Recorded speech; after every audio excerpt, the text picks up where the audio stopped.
Hello, আমি মোনা। আজ বানাবো চট জলদি চিলি চিকেন। তার জন্য চিকেনের পিসগুলোর মধ্যে আদা রসুন বাটা দিয়ে দিলাম, অল্প একটু গোলমরিচ গুঁড়ো, লঙ্কার গুঁড়ো, নুন, একটু সয়া সস আর এর মধ্যে একটা ডিম ফেটিয়ে দেবো। তারপর এর মধ্যে আমি দিয়ে দেবো কর্নফ্লাওয়ার আর ময়দা। এতে খুব ভালো কোটিংটা হয়। তারপর ভালো করে কিন্তু আমি মেখে রেখে দেবো। বেশিক্ষণ রাখিনি, 10-15 মিনিট রেখেছিলাম।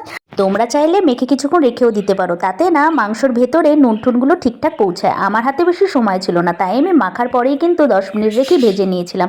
সাদা তেলে সুন্দর করে ভেজে নেবো, খুব কড়া করে ভাজার দরকার নেই। তারপর আমি ওই তেলের মধ্যেই কিন্তু পেঁয়াজ কুচি আর ডুমো ডুমো করে কেটে রাখা ক্যাপসিকাম কুচি দেবো। সুন্দরভাবে নাড়াবো। আর আমার কাছে ওই যে আদা রসুনের পেস্ট, সেটাও দেবো। চিলি চিকেনে আদা রসুন কুচি দিলেও ভালো লাগে, আমার কাছে পেস্ট করা ছিল, দিয়েছিলাম।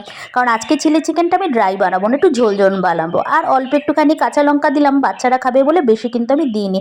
আর জলের মধ্যে এটা মিশিয়ে রেখেছি সব রকমের sauce, chilli sauce, soy sauce, tomato sauce, অল্প নুন, চিনি, গোলমরিচ গুঁড়ো সব কিছু দিয়ে আমি ভালো করে এবার এই পেঁয়াজ আর ক্যাপসিকামটা নাড়িয়ে নেব। তারপরে আমি এর মধ্যে পরিমাণ মতন আরও একটু জল দেবো। এই জলটা কিন্তু আমার সেই মাংস ম্যারিনেট করে রাখা বাটির ধোয়া জল, তার মধ্যে তো অলরেডি কর্নফ্লাওয়ার ময়দা ছিলই, তাই গ্রেভিটা ভীষণ ভালো হবে। তারপর ভেজে রাখা চিকেনের টুকরোগুলো দিয়ে দেবো। আর এইগুলো কিন্তু গরম গরম পকোড়াও আমি একটু সরিয়ে রেখেছিলাম, এমনি খাবো বলে বেশ ভালো লাগে কিন্তু। নাড়ানো চাড়ানো কমপ্লিট। তোমরা সবশেষে ওপর থেকে একটু হানিও দিয়ে দিতে পারো। আজকে ছিল এইটাই, খেয়েছিলাম ফ্রাইড রাইসের সাথে।